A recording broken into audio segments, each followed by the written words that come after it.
Yeah, started. Yeah, let's go. So our first question is like you have to find the kth smallest pair distance, and you are given an integer array, and you have to return the kth smallest distance among all the pairs. And the distance is defined basically the absolute difference between A and B.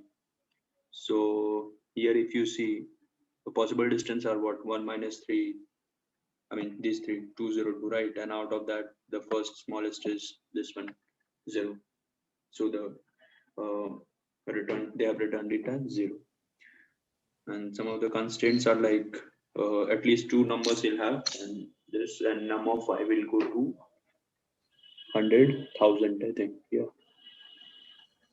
No, no. 110,000, right? Mm-hmm. You mean to 10, say the number value, right? Uh-huh. 10, right? Difference also. Yeah.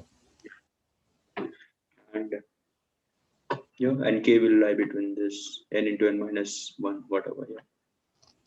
Why it is like that? Lens and A length of whatever the n in, I mean, if the length of our array is n, so they have made it as n into n minus 1 by 2, because uh, that is the sum of what you say first and natural no, that is n into n plus 1 by 2, right?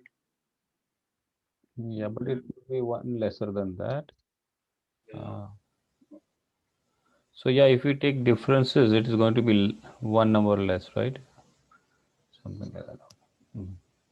Yeah, but there has to Yeah, be some logic behind this, right? I think that overall there is a number of pairs, yeah, and the number of pairs they just want to highlight that k is less than all number of pairs.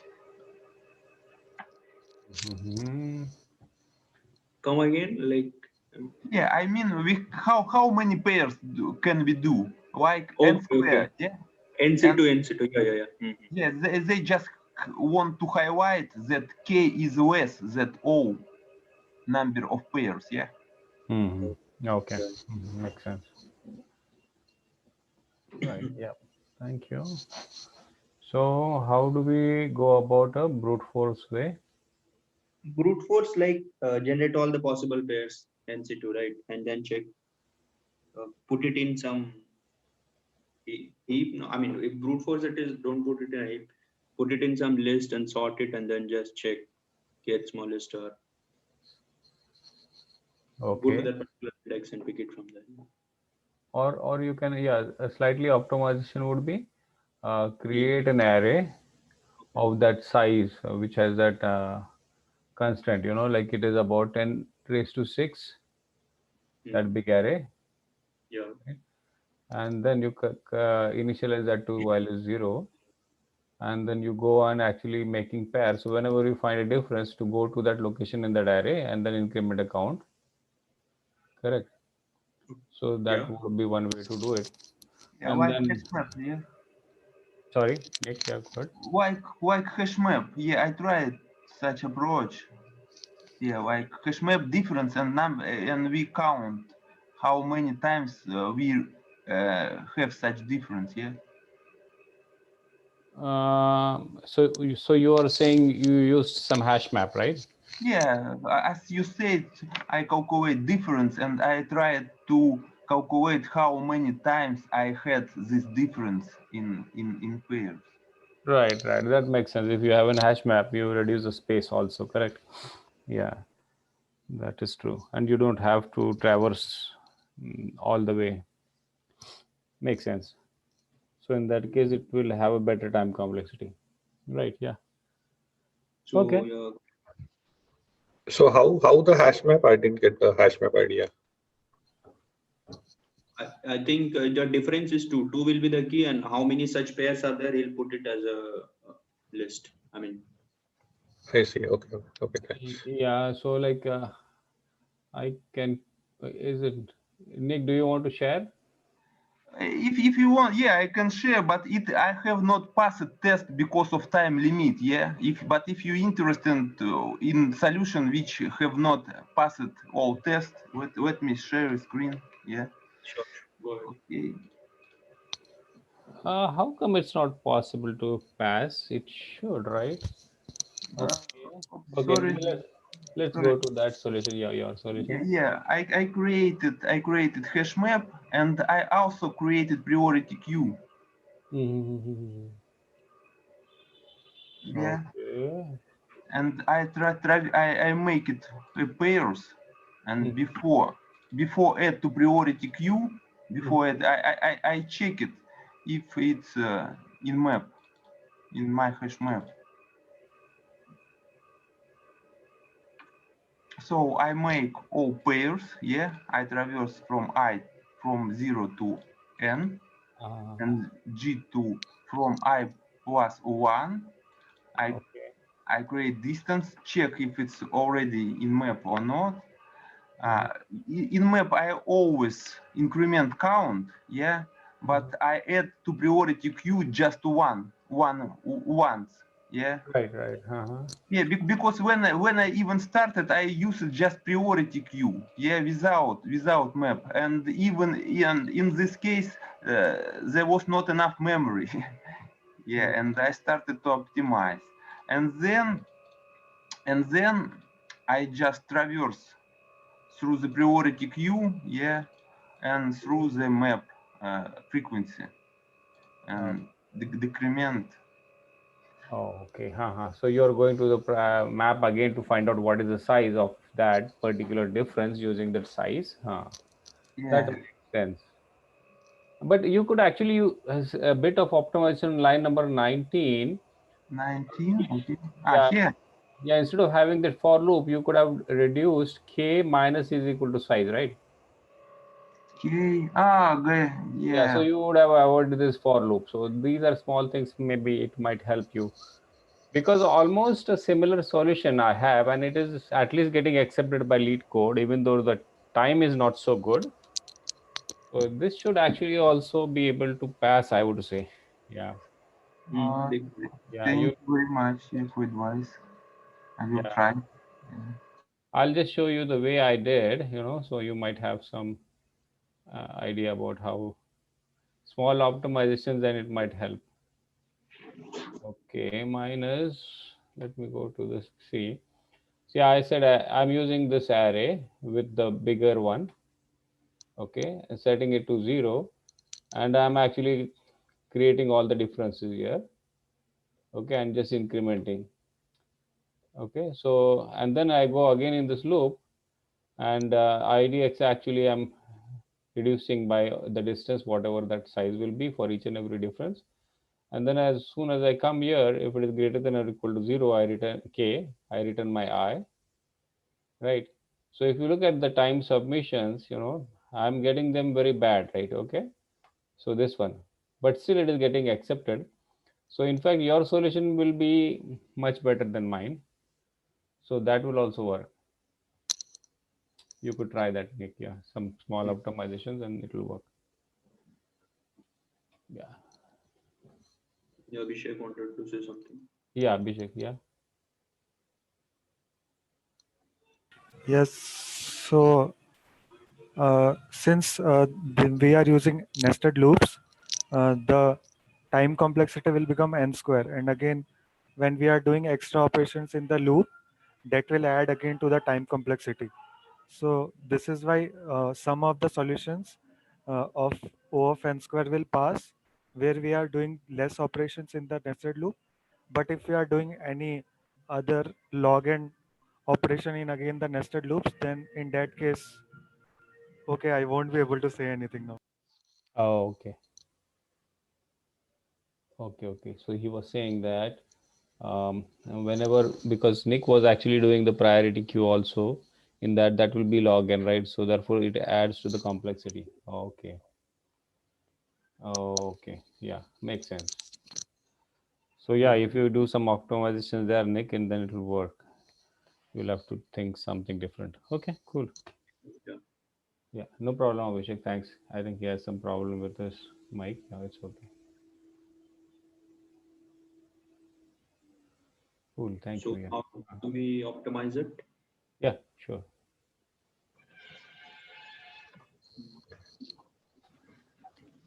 They were using some sort of yeah, go ahead. Somebody speaking something. Raj. Yeah, Raj. Yeah, I mean, Yeah, we could use binary search. I use binary search here. So Okay. that's okay. something.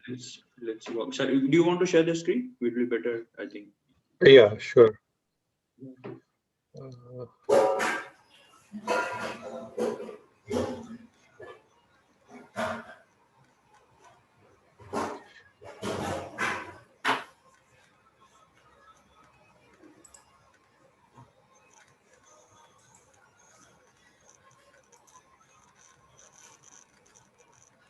Can you see it? Yeah. So basically, what I was trying to do is, so I sorted the numbers, and then do the binary search. Like in binary search, we ask the ask the question. Given this, like basically the high and low will be the zero, and the maximum distance will be the difference between the first and the last number. That's the max difference in all the pairs, right? After sorting. Yeah, that's true. It won't go So beyond then, that. Yeah. yeah, the maximum the difference cannot go beyond that. So then I'm doing our binary search. Use the normal that we do, but the difference is then given this distance, how many number of pairs are there given that distance? How many numbers are within that less than or equal to that range? That's I'm doing here. Okay. So you're finding that value in the binary using binary search. Yeah, using the binary search. So this is here I find the number, how many given this max distance, how many pairs are within that limit. And since it is sorted, basically then I go over each of the num, and then I know that this is the maximum distance allowed. So then I basically using, this is another binary search within Python. I find the index of the next num, which is greater than or equal to the maximum distance allowed in that sorted array. So now we know how many numbers to the right we can have that maximum distance. So then basically loop through all the numbers, then we'll get the count. Oh, the Maximum current numbers number. to the right or left? To the right, like basically from the current number to the right, how many numbers are there with whom the difference is maximum this given distance, max distance. So basically ask the question, how many pairs are there within the max distance? That's the question I am asking for the binary search. Okay. Yeah, and if that mid value is greater than k, then last position is your. Can Yeah, you explain this that? one, yeah, and this one will basically be the way we do it, right? This will be no. If the value is too small, then it will be no, you can't have, and then eventually it will be yes. So we want the first yes, right? So then I do mid value greater than equal to k, and this is the binary search will find it and then basically return it. The usual. Okay. So Yeah. this seems to run okay here. Actually, What like was that? the what you are doing in the pairs with max distance. I didn't hear it question, but yeah. She's asking this pair. I mean, line number 18. Oh, line number 18. This is What? so we are trying to find the distance, right? Given this distance, how many number of pairs are within that distance? So that's Yeah. this function.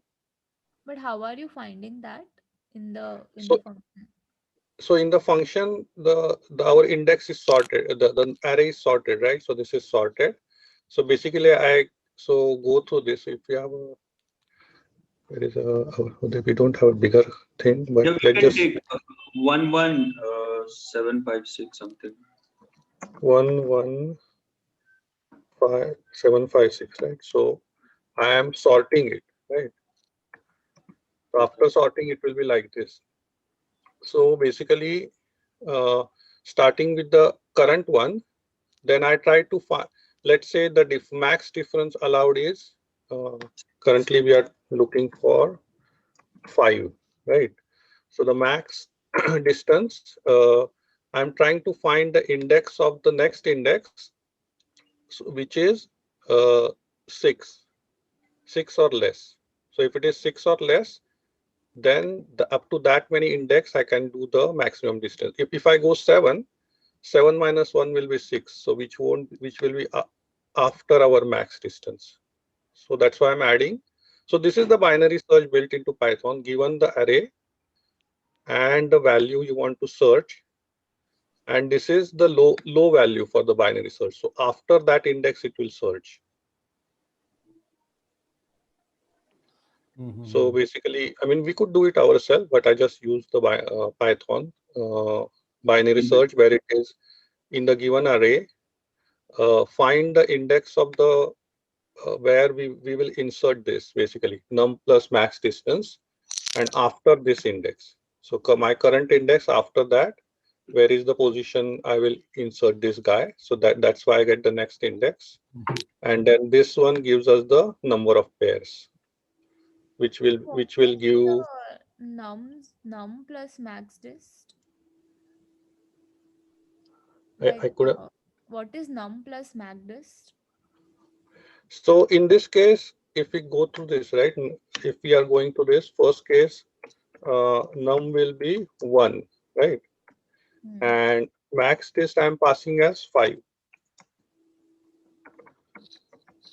So I'm trying to find how many pairs are there. Index that you are passing?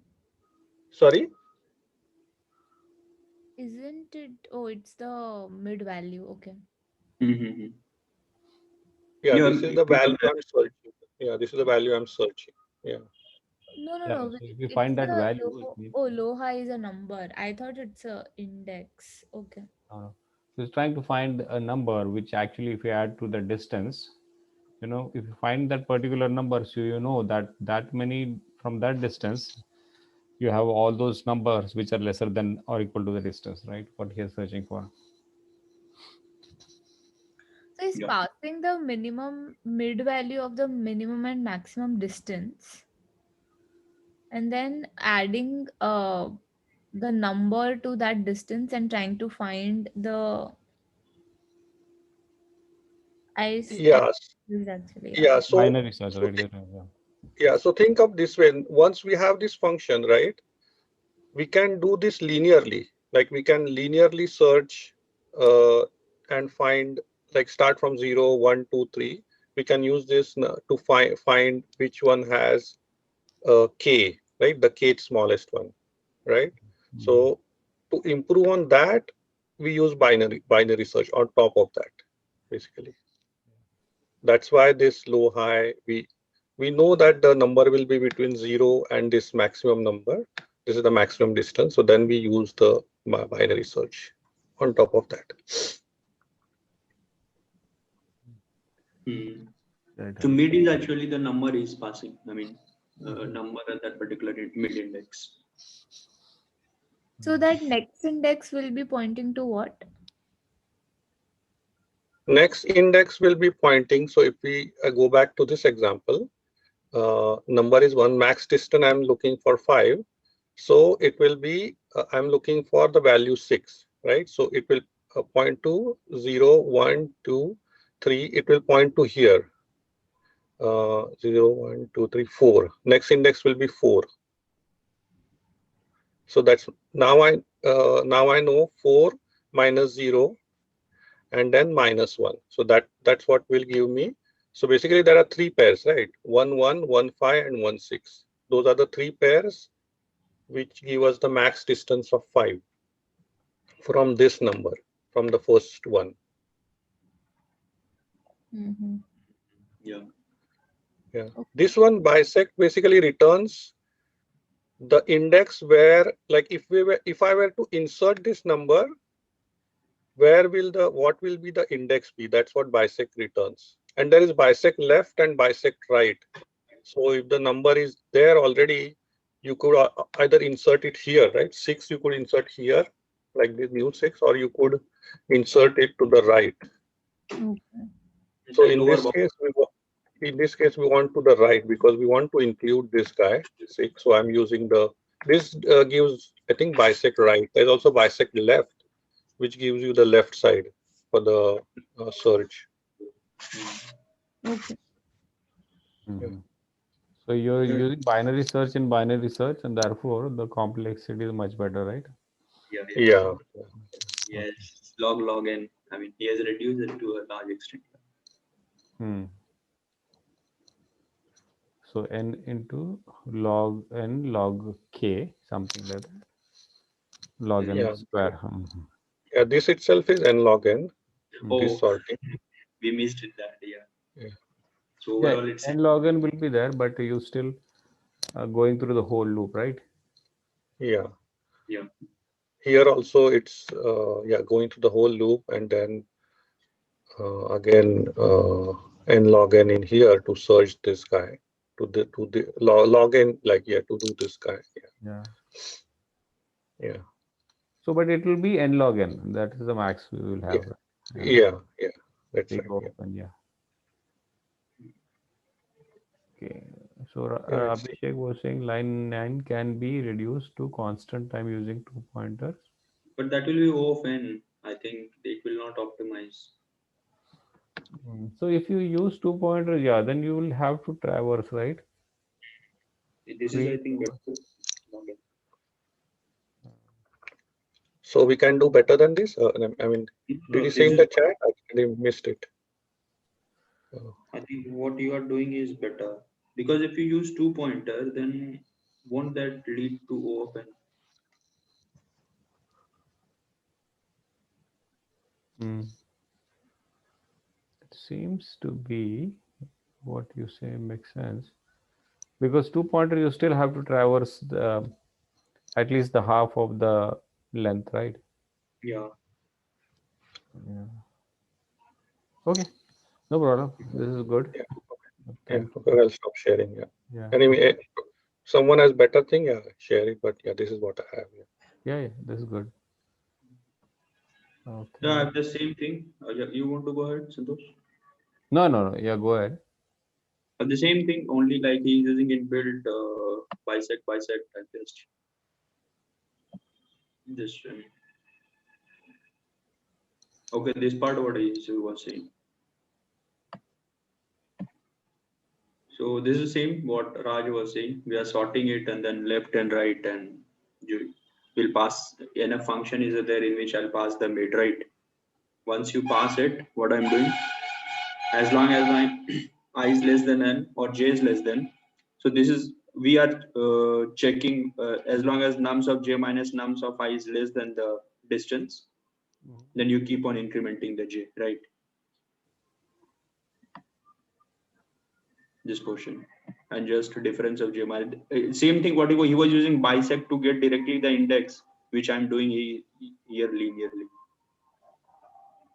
I think it was his was better, I think, because he was using a binary search there, right? Yeah. This is a linear. That will surely help. That is Yeah. correct. So this is linear because you are actually using I and j. Okay. Hmm.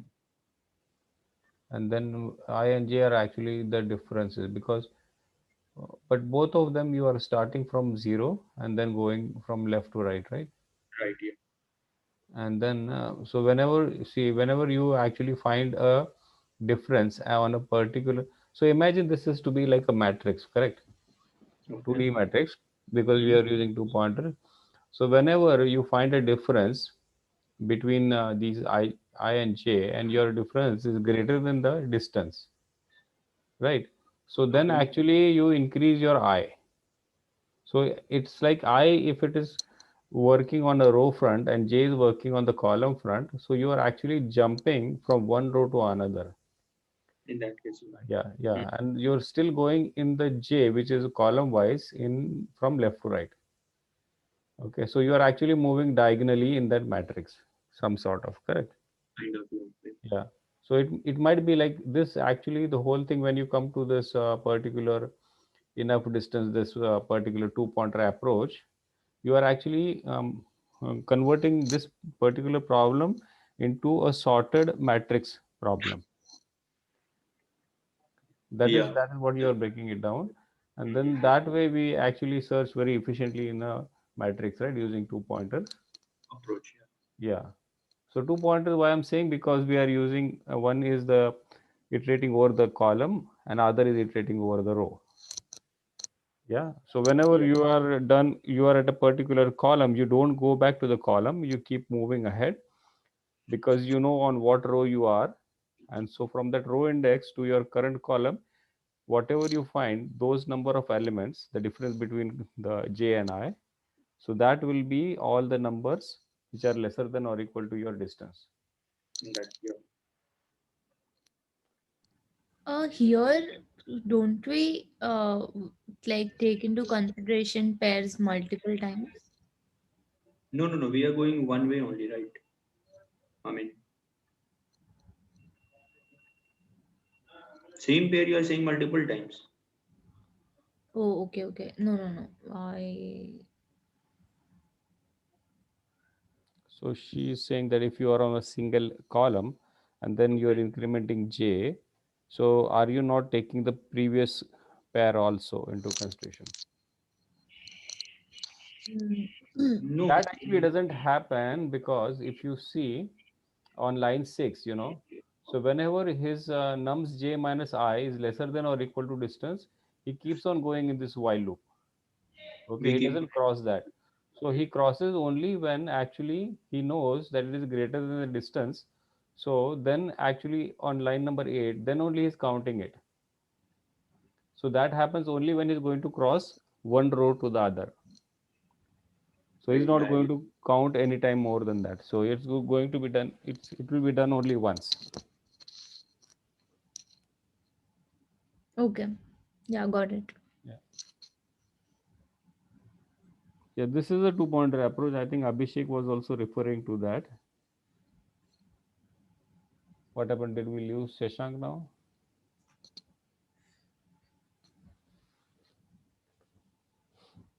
Looks like. Yeah. Shashank, are you audible? If you are, you unmute yourself. Yeah, Shashank messaged BRB. Okay, here's some problem there. Okay. So any other option? Any other approach? Okay, so let me actually share this Abhishek's one also. I think it is almost the same. The same, yeah. Yeah, I'll just go there. I'm sorry, I came to the wrong place. So, was this not the one? Why I keep coming here? Sorry about that. So let me close this one.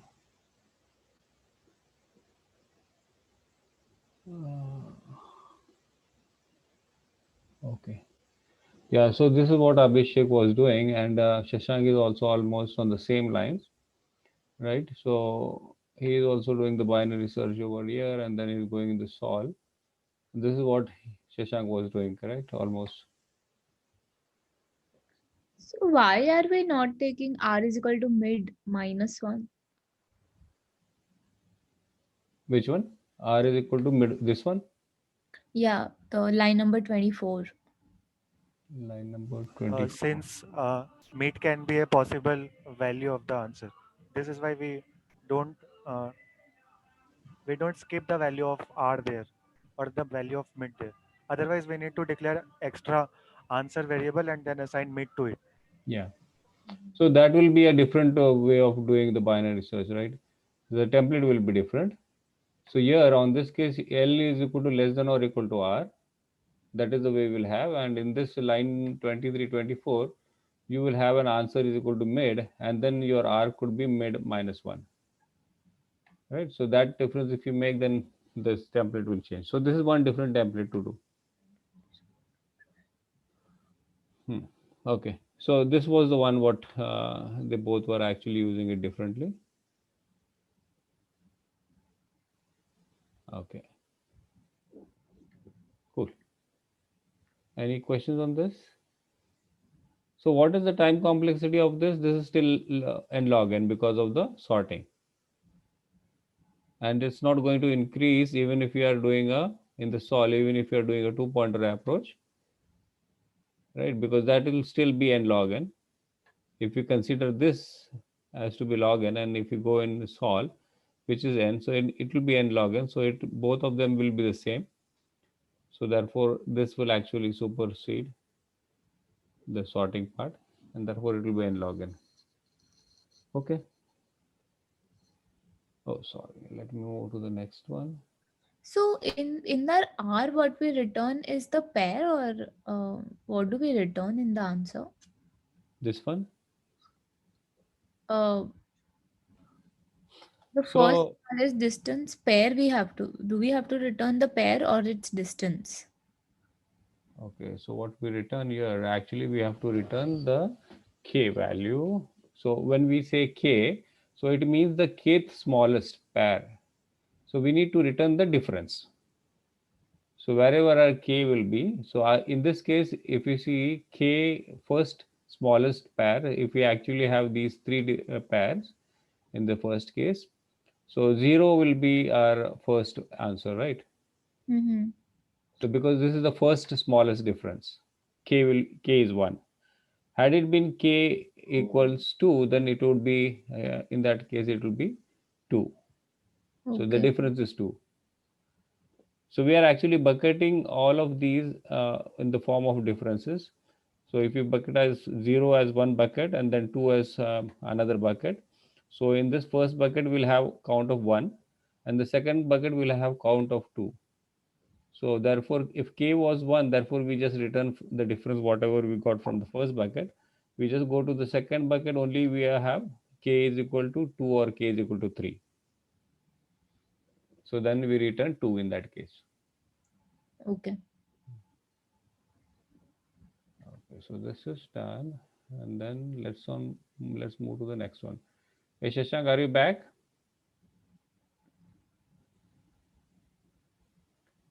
Okay, so now we have to search this in the binary. Oh, sorry. Okay, so we have a 2D matrix, the second example. And then what we do is we have to write an efficient algorithm that searches for a value in an m by n matrix. And the matrix has the following properties. Okay, integers in each row are sorted from left to right, and the first integer of each row is greater than the last integer of the previous one. Correct? So we have this one. So in this case, the 7 actually is, okay, I don't know how to use this one. Okay, so here in this case, this 7 actually is lesser than the 10. So this 20 is actually lesser than 23. So if you imagine, the whole of this can be linearized into a single array, correct? So this can be a whole array. Like it will start from 1, 3, 5, 7, then 10, 11, 16, 20, 23 to 60. They are all sorted.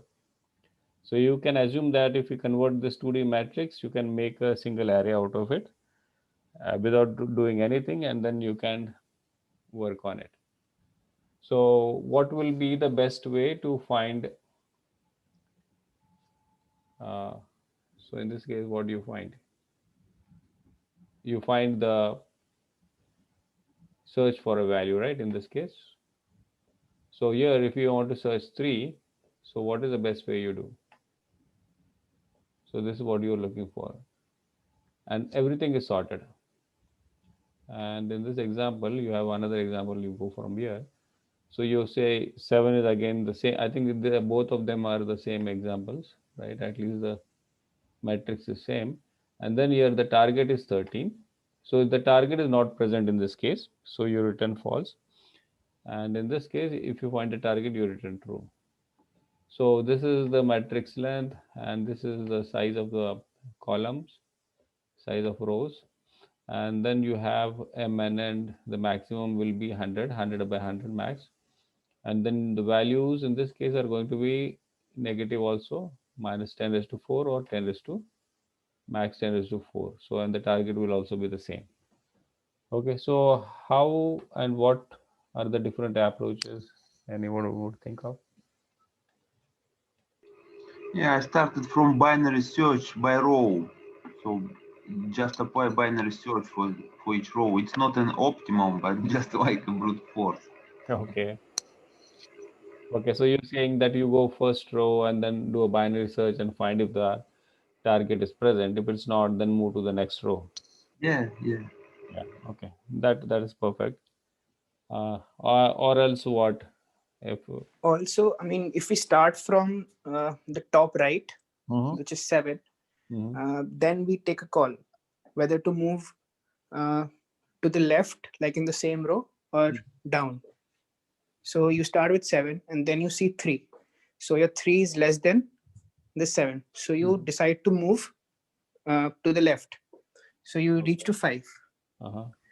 And then you do the same. So your 3 is less than 5. So again, you move to the left. So Okay. here you are able to reach to 3. So let's take another example. Let's take 23. Uh-huh. So you start with 7, Okay. and then you say that 23 is greater than 7. So you move down. Okay. So you move to 20. Okay. Now again, you say see that 23 is greater than 20. So again, you move down. Mm-hmm. Right. Mm-hmm. Now you have to move left because there is no more rows. And then you keep on going left. Again, 23 is lesser than 34, so you again move left. Now you come to 30, and then the end you see the 23. Okay. So when you are at the end, in this case, when you are at 60, you always move to left. Yeah, you don't have the second option on, right? And it makes sense to go to the left because your number to be searched is lesser than where you are. Yeah. Okay.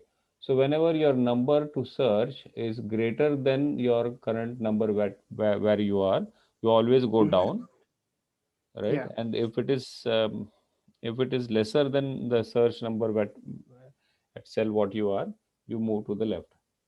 Yeah, you move in the same row then. Yeah. So when you come to the 60, actually 23 is lesser than 60, therefore you have to move to the left always, and then you get this. Okay. Yeah, so this is also a good approach, right? So this is that staircase approach, right? Yeah, this is O of m plus n. O of n plus m. Okay.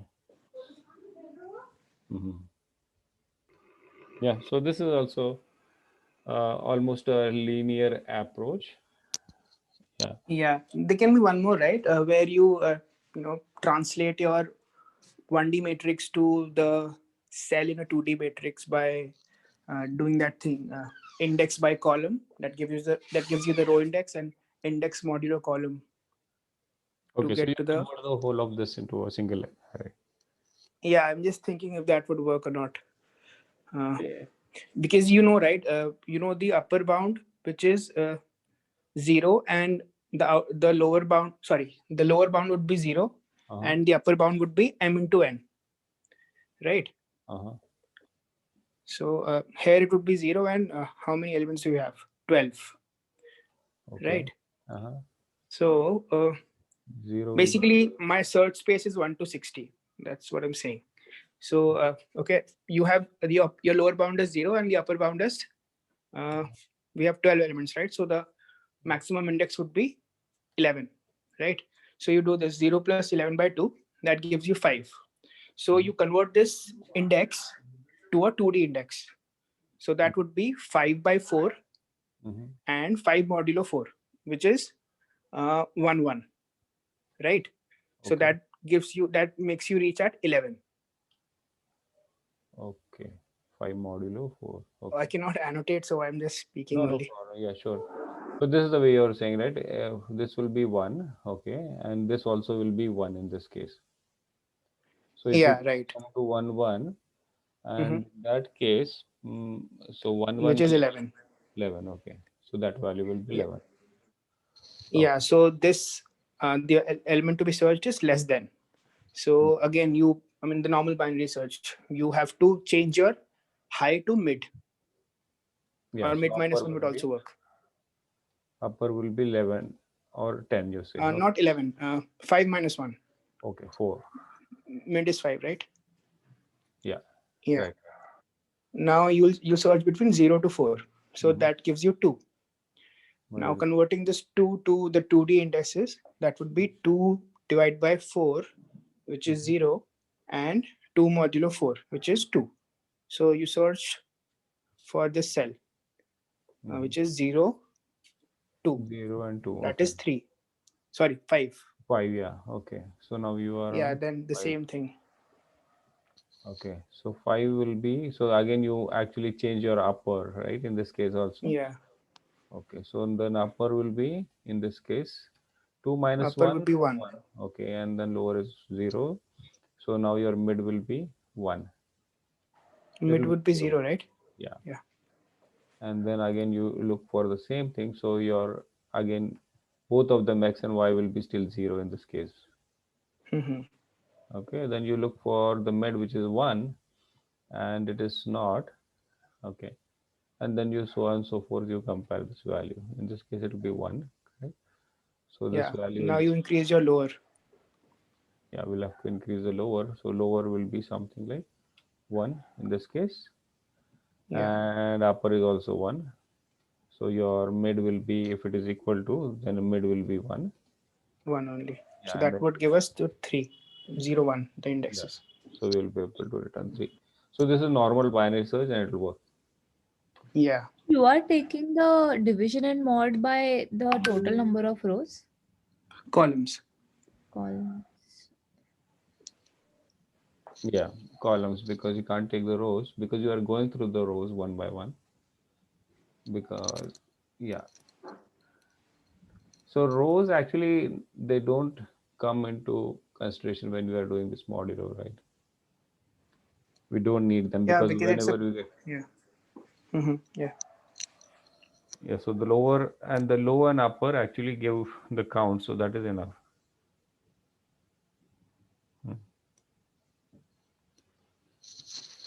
Okay, so do you want to share your code, Harshit? No, I don't have the code. Okay. Yeah. Anyone wants to share? Okay. So this was the one actually. So you are referring to, correct? So this is the left and right, and then you do a binary search here. Then you find the midpoint, and then you get the row and column values by using the divided by column and mid calls, whatever Harsha was referring to. And then you try to find your target. If it is same what you are looking for based on this mid's coordinate, the mid values coordinate, you return true, or else you actually reduce or go to the left side of your search space or to the right side of your search space, right? Yeah. And then keep doing the binary search. At the end, if you don't find anything, then you return false. Right? So actually, I don't understand why the problem is medium. If you look at the, or is it because now we are able to visualize, we are given an example? No, they have clearly mentioned, right? It is going to be this way. So is it not the whole problem is just searching in a single array, binary search? Only the difference is what we are doing over here, right? So this one. So this visualization, yeah, maybe it's slightly difficult sometimes, right? That's not so intuitive also. But the way Yeah, I they think. uh-huh. So there's another one, right? Search in 2D matrix 2. So there, I don't think the columns are sorted, or the second condition is not true, right? Okay. Okay, in this case, you are saying it is a different one. Mhm. Yeah. Okay, so in that case, let us. Can we quickly go through that also, if Sure. possible? Yeah. Oh, yeah. So in this case, they are, so 15 is always greater. The last one is greater than this. So they are only sorted the row wise and column wise, but they don't Yeah, have that. separately. Okay. So in this case, what is the best approach? You cannot follow that approach, but Yeah. go Yeah, the ahead. one I mentioned, the staircase one, I think that would work. Or no? Okay, if we just quickly go through the staircase. So, okay, the way you are suggesting was actually go through the, okay, so you always start from here in this case, right? Yeah. Okay, and then our target, what we want to find is 5 in this case. So you go to the left. So in this case, you go first left, okay, because it is lesser. Yeah, again, you keep going to the left because it's lesser. Okay. And then when you reach to 4, you see that your 5 is greater. So you take a step down. Okay, and then you find it here. Okay. So then this is quicker in that case, right? Okay. Yeah, I don't think binary search would even work because it's not entirely sorted, right? Okay, so the thing is, whenever we see anything sorted, we most of the time, almost 99% of the time, we have to use binary search. Yeah, but what do you think? The previous questions approach, will that work here? The way you did it? No, that won't work. But the way Nick started, like if we go through each and every line. Yeah, and that we would look be for rows the into binary. log of column. So that might Yeah. work because the staircase approach will be more optimum in this case, I think, right? Still, Yeah. because it will be max of O of m plus n. Right.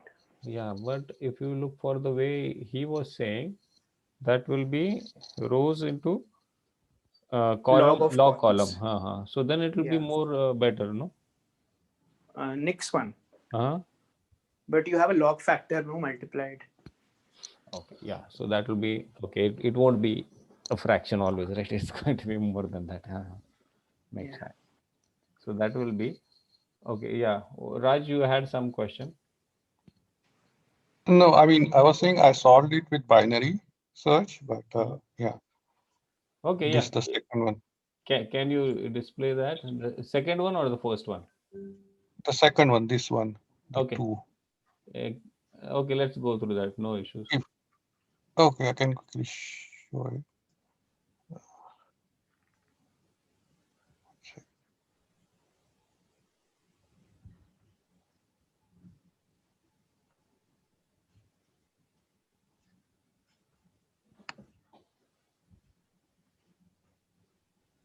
So basically, what I was trying to do is first search the diagonal in the in the here. Let's say assume we first search along the diagonal, and once we find the diagonal, let's say the number we are looking for is 8, right? Once we find the diagonal. Yeah, just a minute. I'll mute everyone. Okay. And you unmute yourself, Raj. Raj, can you hear us? Can you unmute? Yeah. Yeah, sure. Yeah, I unmute. Okay. So basically here, what I'm trying to do is first go on the diagonal and then find the diagonal number, which is greater than or equal to the target. So if we find that target, then that's it, we are done. If not, if we don't find it, then the number has to be will be along this row or this column or this row or to its right also. So that's how I did it. It's not like the most efficient, but that's how I kind of tried to use the binary search. Can we take an example? Yeah. So what is their example? Their example is 5. It's also already on the diagonal actually. But let's say we are trying to search 8. So in force binary search, I'll go along the diagonal and try to find a number which is the smallest number which is greater than or equal to 8. So I'll find 9 in this case. So this is along the diagonal. So if you see this get value, I'm just doing the mid and mid, the same row and so basically going along the diagonal. So this will give me 9, and given 9 means like this whole square. So it can be along this side or this side. It cannot be in this square because it should be to the right of it. So then I do go along this column and also this row. Well, okay. See, the way I look at it is, when you are at 9, okay, and you want to find 8, so you know the square which starts from 9, okay, and goes to 23 and 9 to 22, okay. So that whole square is not a part of our search space, right? Yeah.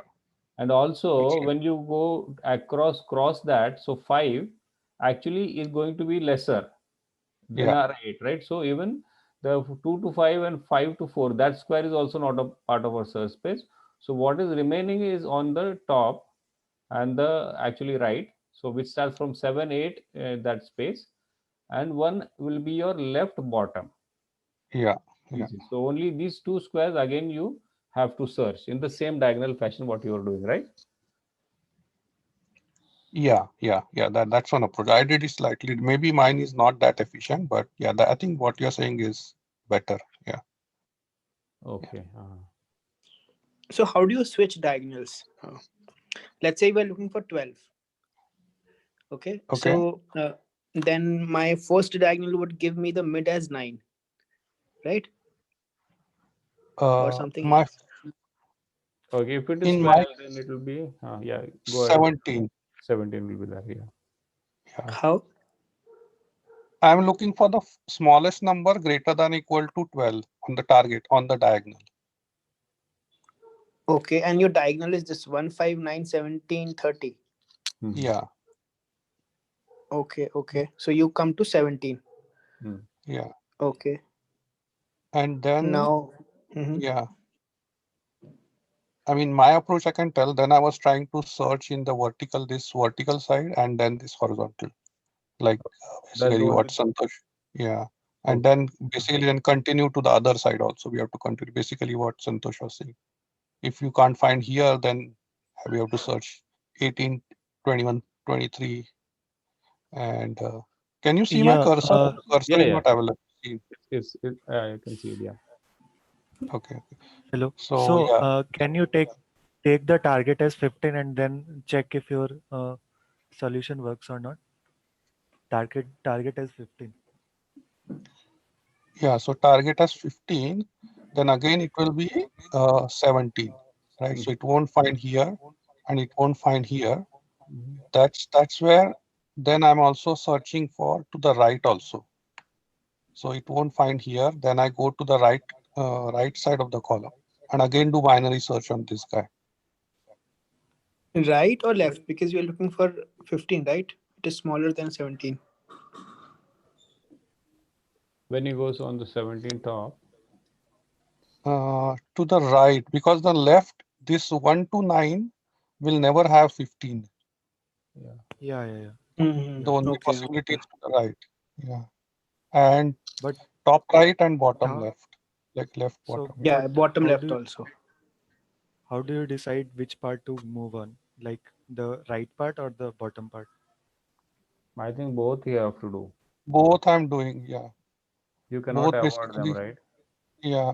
I'm doing the column also search and the row search. Both I'm doing. And it's going from the last position. This is the last position. And this is the size, whatever remaining size we have. So basically go through this position to all the columns to the right and all the rows to the bottom. Yeah. And also I had to do a slight trick in the sense because they have said this is not a perfectly square, so it could be m and n could be different. Mm-hmm. So what I'm doing is I'm taking the size, making it a square here. Mm-hmm. I'm taking the max of the actual rows and actual columns, Mm-hmm. and then this get value functions, I'm making it a square. So basically, if it is outside bound, I basically return the last value. So I'm forcing it just so that I don't have to worry about. Otherwise, if it is not a square, then there'll be other diagonals will miss. So I'm making it a square, like a logically square. Mm. Yeah, that is what has to be done, right? Yeah. Yeah, But so you it's should that take the minimum of the row and column, right? Or no? Because we if have you to. I take think maximum, I'm patching it. So if it is, let's say, 3 by 7, Mhm. I'm making it 7 by 7. And then you are adding more numbers to that, then? No. Yeah. So logically, I'm making it so that once you get a value, Mhm. if it is out of bound, just return. Let's say in here case, the row that we are looking is greater than or equal to actual row, then just return the data from the last row. Okay. Mhm. I mean, may not be the best approach, but this is No, that should what work, I right? Yeah. came up with. Yeah. Why not? So you're pruning it there, then it is okay. Yeah. Yeah. And then the here it assumes it's a square. Then I can do the diagonal. This will cover the whole search space. Mhm. Yeah, this approach is much better because see, normally what happens in such questions, the matrix sorted, we tend to use them or maybe convert them into that sorting list way, right? You use some priority queues and keep on moving. So that is also good option, but that will consume some additional space, right? So this without using a space, you are doing everything in binary search. So I think this will be more efficient than going through that. What do you think? Because when you are doing, when first what you do is you run across the diagonal, and that also you do binary search find in the diagonal, and then when Yeah. you done with the diagonal, then you whatever your search space, it actually reduces to half again, and there again you go the binary search way, the way you are doing for the rows and columns, whatever is left over. Yeah. So I think this is Yeah. more efficient because maybe the time complexity is almost similar, right? Yeah. It But runs quite good. yeah, only this way is more better than the priority queue way, because priority queue you'll have an additional space. Space, right? That's right. Yeah. Yeah. That is what I'm thinking. I might be wrong, Yeah. I think you're but right. you But have a lot of code to write in this case and some test cases to take care. But it's not that difficult to implement also, correct? yeah. Once you understand the concept, it's not that difficult. But Yeah. as the way you said, you were using those conditions on line 13 to 16, so Yeah. that is more important there. Yeah. Yeah. To make it a square, then it's Yeah. easier for us to think also. When it is a square, logical square, it's easier to think. Yep. Makes sense. Yeah. Cool. I'll stop sharing. Yeah. Thank you. Hey, Shashank, you're back. Yeah, I got. Sorry for that. No problem. Yeah. Yeah. You want to share your Yeah, approach? sure. We were actually deviated from the original question, but yeah. No, it's like same. I think just I'm stretching this 2D matrix into 1D and then applying the binary search over it. Mhm. So it's like these are just the base conditions. Like what do you say? If there is no matrix or there is no column, so you return from there itself. And here we are calculating the rows and columns. And so when I stretch it, what will happen? The end will be what? 60 is your end, which is this index is what? The number of elements in each row multiplied by the number of rows, right? So rows into, number of elements in each row will be equal to number of columns. So rows into columns minus 1. So you'll get a matrix with, you'll get a single array. I think virtually like a single array is there with 1 as a starting and 60 as an ending. And now we are running binary search over it.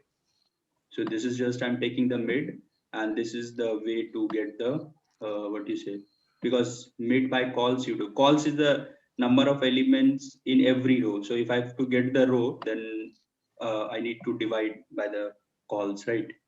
And mod Yeah. will give me in which particular column you are falling. So rows and columns we got, and if it is equal to target, return true. Otherwise, if value is greater than target, that means value is already greater than target, so you'll lie in the left half. So your high will be mid minus 1, else mid plus 1. And at last, if you don't find anything, return false. Kind of, yeah. Correct. Yeah.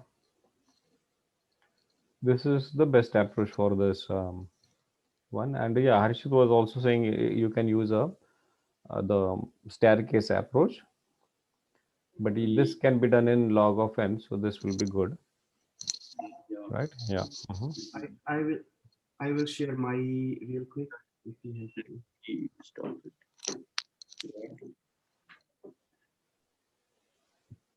So why Raj code was very big? What I mean, No, I no, we saw- actually moved from this problem to search a 2D matrix second.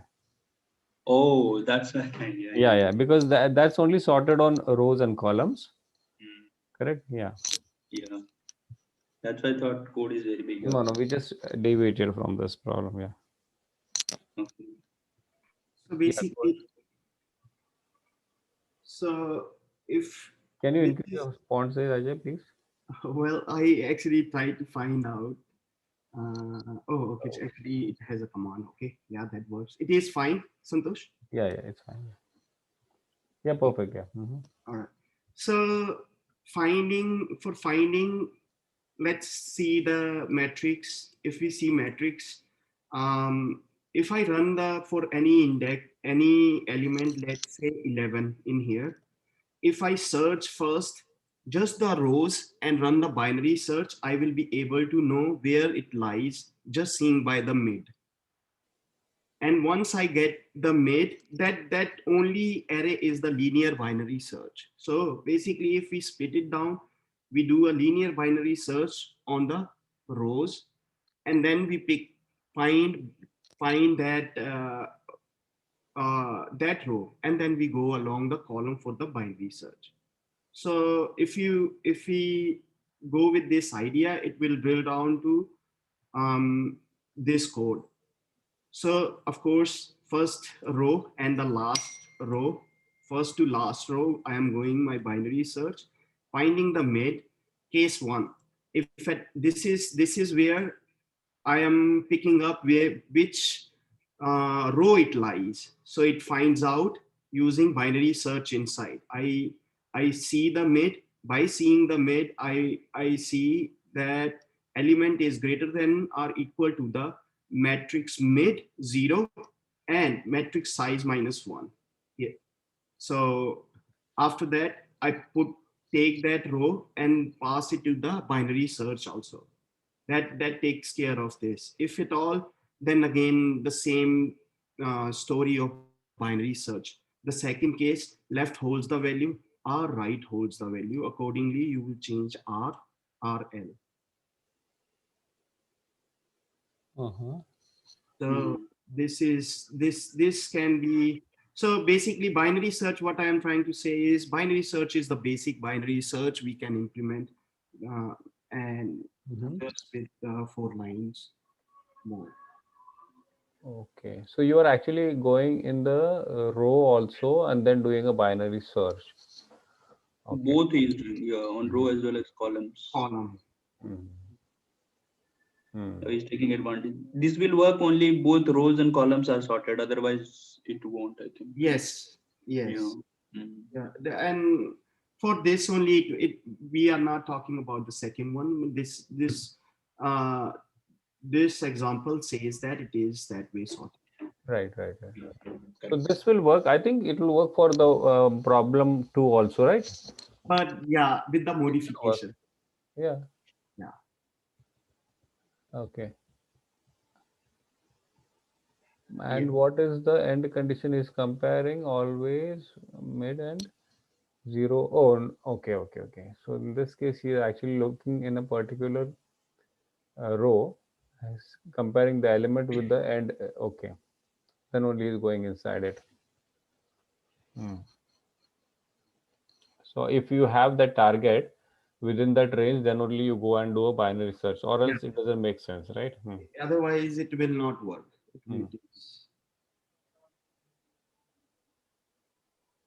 Yep.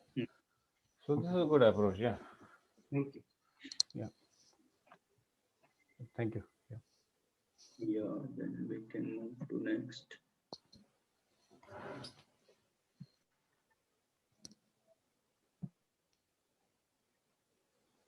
Okay, house robber.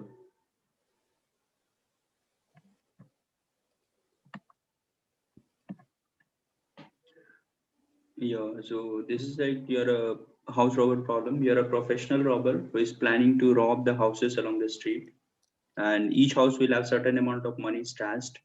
Only constraint is stopping from robbing each of them is that adjacent house have security systems and will connect the police if two adjacent houses are broken on the same night. So list of non-negative integers representing the amount of money of each house. You have to return the maximum amount of money we can draw without alerting. That means adjacent house you can't attack at on the same day. Okay. So if 1 we have taken, 2 you can't take, and 3, so 3 plus 1 4, or other will be 2 plus 1 3, which will be lesser. That's why 4 is. So 2 and 3 we cannot. 2 and 1, but it will be 3 only. Yeah. So we have to rob at just one night, right? Yeah. Is it? Oh, it's not like one night. The same night you can't rob 2 houses. If you took but example 2. Okay. See, he's doing more robbings, right? No. Yeah. So what I meant was, I mean, I'll not come back again the next night to rob, right? I have to rob whatever I can in just one night, right? Okay. Yeah, that's correct. Yeah, that makes sense. Correct. So you can rob as many houses as possible. But yeah, it was a stupid question. Yeah. No, that's right. Because I was thinking like, okay, how we should only go for 2 of them, but no, it's more than 2. Cool. So then what does that brute force would be in this case? Both the possibilities you check. If you take first one, delete the second and take the alternate. And if you take the first index, 2, then delete the alternate and then take. Well, okay, can For recurrence relation we can have really? kind of. Greedy should work, right? In this case, do you need a recurrence? Greedy. No, greedy won't work. It looks like should work, but there might be some example which will, because we are exploring all the possibilities, right? First we'll explore if I get 1, then the rest of the recursion will go from whatever we say. Yeah, we'll have to do that. Necessarily it won't be the alternate ones, right? You can have a gap of more than one also. Oh, okay. Let's say the example is 7359, right? So you take the first one and the last one.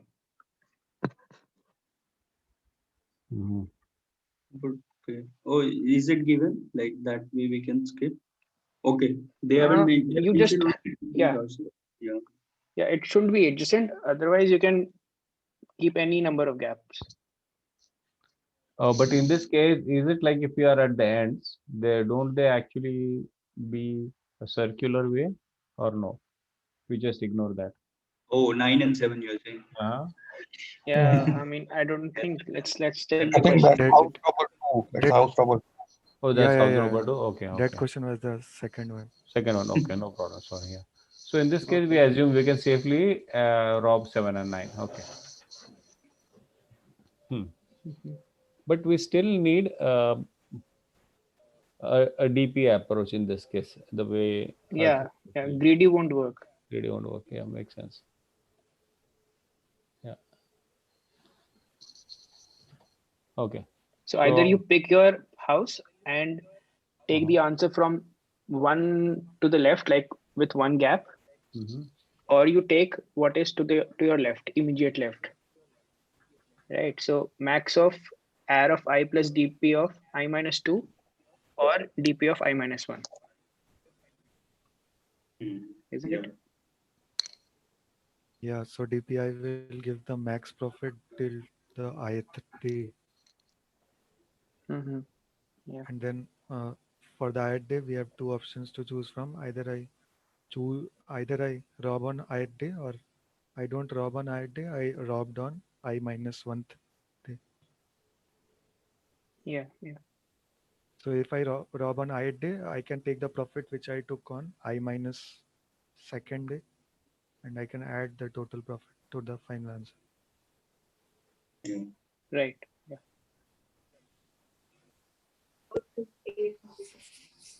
When I first saw the problem, I was thinking even robots are using data structures to optimize their. No, we are providing them the tools now.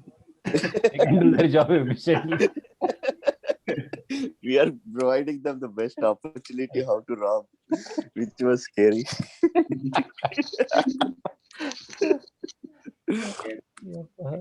Tool for them. This was the funniest question I've seen actually. Yeah. The key is the smoke alarm, right? We have seen many, like if 2 comes in, then cops will be called. If you ask the question in a similar way, do not use even or odd sequence to find which one is the maximum. That's one way to say it, but to actually add robbers, it's interesting. Yeah. Hello. So how do we go about it? Could you please explain how this approach will work when the houses are at 2 ends? The example which you shown before. Okay, the Harshit example. Yeah. Yeah. So how it will work? Yes. Harshit? Right now we were only taking the ith and I minus 1, right? If we have more than 2-3 gap between those houses, then So you always yes, get a sum of all the even numbers, even digits and odd digits, and see whichever is the maximum and pick that one that's the maximum. This is also No, that will be greedy, right? Yeah, that won't work now. So what was the use case, Harshit? Test case? Okay, 7359. 7. Okay, my pen is bad. 7359, right? Yeah. Okay. So now can you, Shashank or whoever, Abhishek, can you just explain the way you are actually going through using that? Yeah, sure. Yeah, sure. Go ahead.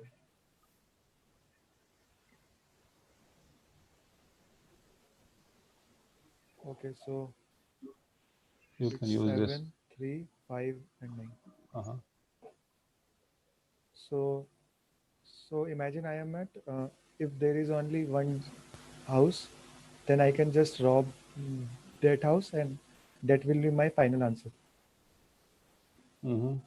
Okay. Now imagine we have 2 houses, then I have 2 possibilities to choose from. Right? I choose maximum. I either rob the first house. Is he breaking for me or for Yeah, everyone? for me too.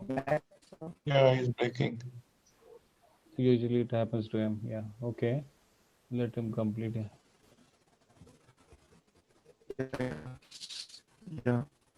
So I have 2 options to choose from. That is, I either rob on the current day or I either rob on the size of the total number of houses are 2. Now, if the total number of houses are 3,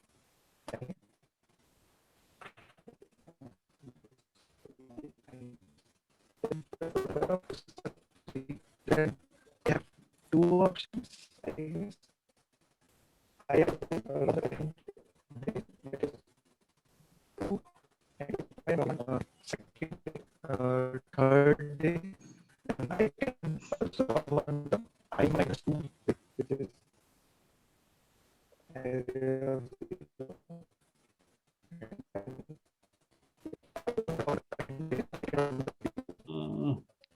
0. Okay.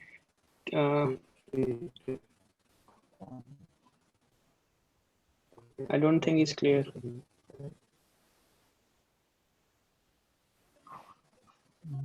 How can that happen on DP1? Okay. That So what won't he's trying to do is when he picks 5, he looks for the answer till the index 0. Okay. Yeah, this is better. This would be 12. So yeah. So it will be 7 plus 12. No, but the second Now, condition is if not I correct, am- right? Which one? DP of 1? Because you cannot No. compare 1 and 0. Oh, yeah, max of 1 and 0. Okay, my bad. Yeah, it's Yeah. correct. Mhm. Yeah. You have two options to choose from, either the current date or the previous. But Right, we have right. options, so we choose the Either of it. maximum. Yeah. That makes sense. And if I am at any ith day, I have the option to either log out and currently logging the house, then I can't log the Yeah, Abhishek, you are breaking a lot. We aren't able to hear you. Okay.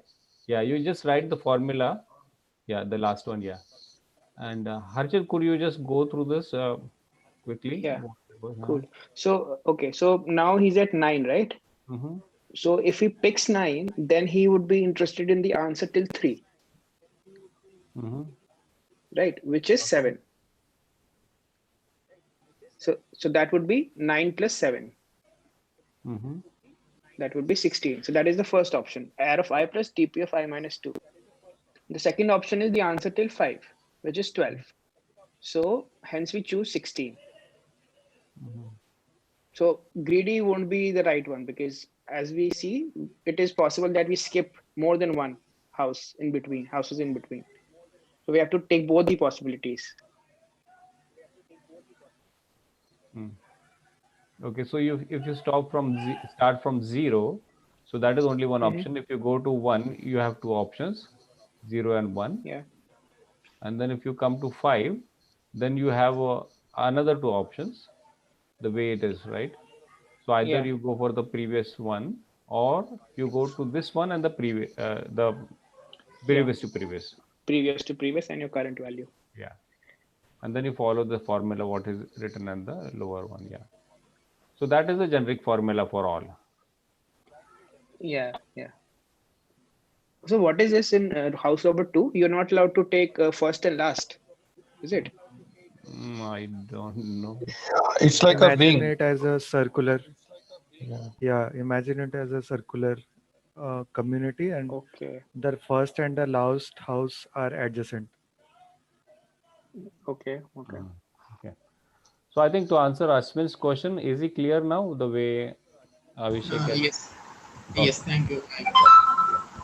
Okay, so this is clear for all of us also. Okay, so do we want to go to the house number 2? I would like to. Oh yeah, okay, so because they are before, similar, right? yeah, before going to the house number 2, we can optimize the space part here, since at any of the ith day, I have just two options. I just want two values, that is the previous to the previous value and the previous value. Does that make sense? I just need the previous to previous value and the previous value. So yeah. So I can just replace these two with other two variables, and then after I calculate the DPI here, I can just assign the values to the. So it is same like the we do in Fibonacci series. Like if A plus B comes to be C in the current iteration, then we will assign A to be B and then B equal to C. So this process continues for the Fibonacci ones. So now, so for the Fibonacci series, so this can be further used there. Like we just need two previous DP values, so they can be just two variables, and then we can just keep swapping the values after each of the iterations. So Okay, but you are assigning I- A to B and B to C. yeah, I'll just share the code if will, and then we can compare how it is.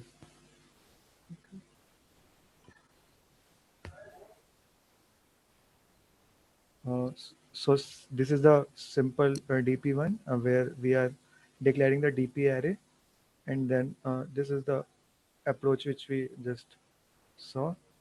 And then here we can see we just need the previous to previous and the previous values of each of the DP states.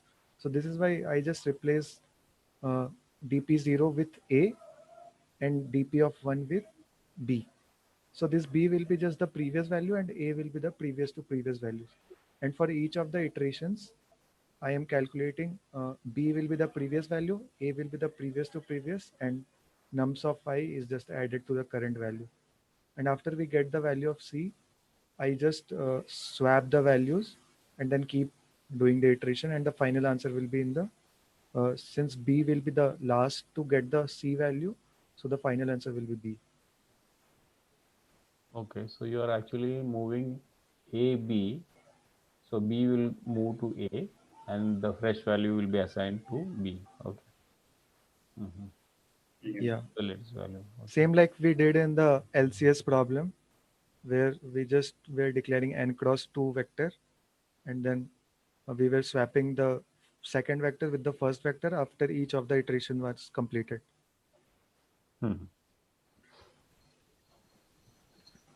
Yeah. So this is space optimized. Yeah. So this is how we can optimize the space. The approach will be dynamic programming, but since we are using only two of the previous states, we can just use two variables instead here. Yeah, makes sense. So I think we discussed House Robber to, I guess, 1 or 2 weeks back. Yeah. It makes more sense when we actually compare So- two of them, right? Yeah. Yeah. So, so here it is mentioned all houses at this place are arranged in a circle, and again the previous condition, we cannot rob two adjacent houses. So this is why if I rob one, then I cannot rob the last house and the second house as well. And if I rob the last house, I cannot rob the just last to previous house and the first house. Right. Yeah. So this is like a circular ring, and we need to do the same approach which we did in the house robber one, but again there will be some edge cases to look for. Like we cannot choose both the endpoints since they will be adjacent in the circular ring. Yeah. I see the only problematic case would be this last element only, right? Or anything else also? Not only last, I think, because last mod, if you do, that is equal to your first. It will take you to first, right? And if that part you'll have to Can you do it the DP way, the way he was actually describing the first approach? Is it? Yeah. So I'll just explain this case. 1, 2, 3. So I am using this test case, and I'll just copy it. Yeah, because. So here in this case, we can use the previous DP approach, but again there is a condition where we cannot choose the extreme right and extreme left of the array. So this is why we need to do this DP part 2 times. So what I mean is, imagine if we get this array like this, we can just decompose the array in this fashion. That is 2, 3, 1.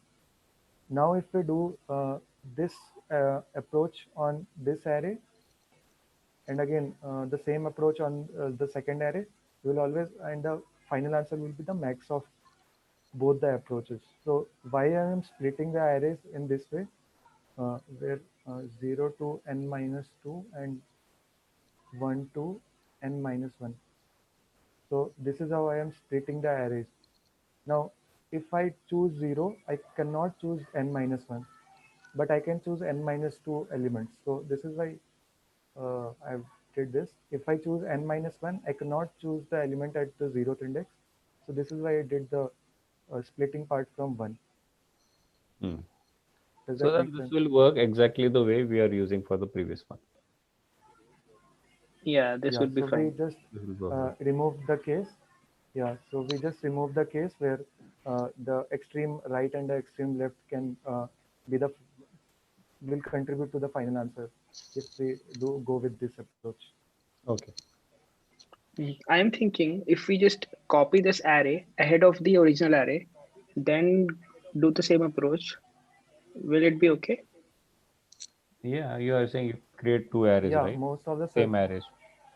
No, just add the copy ahead most of of one. the Yeah, this way. yeah Yeah, most one of the also. circular You array should have questions are one done more this way. one. Yeah. Yeah. Yeah. So this will work, right? So Yeah. most of the circular array are done this way. Done with this way, yeah. Is it? Because we are just increase But the will it not lead to repetition? Yeah, imagine if we are at this index, we are taking the value at this index and this index. no, But in that the case value you'll at have this to index will be all the sum. yeah, you'll have Yeah, to some increase your cases, I guess. operation size always to the size of the current array, and then Yeah, keep yeah, on yeah. moving in that index. Yeah.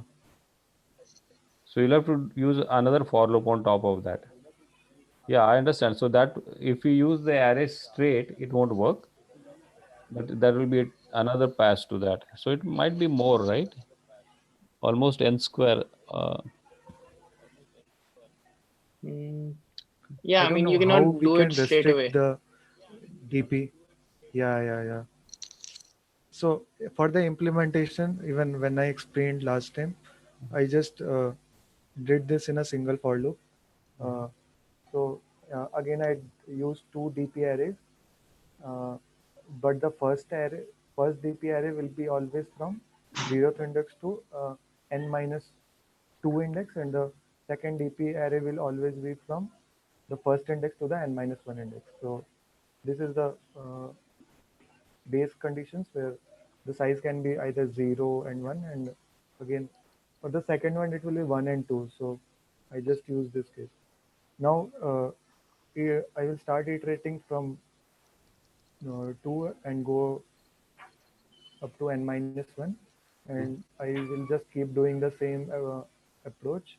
But again, some of the cases I have to recheck, where since the loop is going up to n minus 2, but the second DP array has to go up to n minus 1. So at last I've added an extra Yeah. line. And again, the final answer will be the max value of both the extreme of the DP array. So for the first one, the extreme will be n minus 2, and for the second one, the extreme will be n minus 1. Yeah. So there is some. Otherwise, we need to iterate 2 times. Yeah. Yeah. Otherwise, we need to iterate 2 times for each of the DP arrays. Yeah, this is good. But then if you have to do it the normal way, whenever you are at the end, you always look for the other end, using a modulo operator, or maybe just fix like, okay, if you are at 0, then you have to look for n minus 1. So the same comparison if you do, will that not be also a I way? think that should The be fine problem is also. if I am at Okay. the problem is if I am at the extreme right, Mhm. how do I decide if I have included the first index in the previous answer or the previous to previous answer. So how do I keep track of the Yeah. values if I included it in these two variables or not? Hmm. Yeah. So maybe an additional state to keep off, right? Yeah. Some flag state to say that you have Okay, so included even as in the flag, end yeah. they have given this. Yeah, but then I understand we can maintain a state where we keep track of the fact that our first element has been included, and you use that state for the last element, right? Yeah. But I think that would be more complicated than this one, what Abhishek has done. Absolutely, yeah. Yeah. Hmm. Okay, but if we do it either of it, you'll have to still do it, right? Even if you do the top down, in the top down you can maintain that in a parameter always. So you can look at the parameter what the state is, but you still are maintaining some space. Okay. Yeah, so what you are saying is it will be like dp of I of if I Yeah. take a j, then j can take two values, uh, 0 and 1. If 0 if it is the first index is not included, and 1 if the first index is included in the answer. Yeah. Yeah, but And then then what max of happens like if you come to Yeah, the so front side, how it we won't consider that way? much of difference. It will be more complex. Yeah, I agree. Yeah, so for if we are at the last index, then we need to check if I have included the first index or not. So extra condition we need to add each time while we are iterating in the recursion. Hmm. Yeah.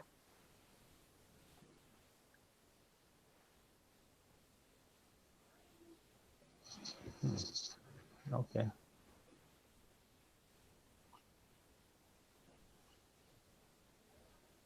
Yeah, good. Okay. Yeah, no problem. Thank you. Yes, Shashank? Shashank had some mail. Yeah. So tomorrow we have Roger session, right? Yeah. Roger, no, actually Praveen. And what is the menu? It is about this one. What Google was Drive. that? Google Sorry? Drive. Google No. Drive. Tao, yeah. Tao, right? Yeah, Tao. Okay, you have system design tomorrow. Yeah. Okay. Okay. What time is the session? I think it is at 8 o'clock PST, 8 p.m. PST today. You are here, right, Praveen? So yeah, 8 p.m. 8 p.m. Okay, PST. Okay, good. Yeah, but Not in this channel. I think he got confused. We can stop the recording. yeah, sure.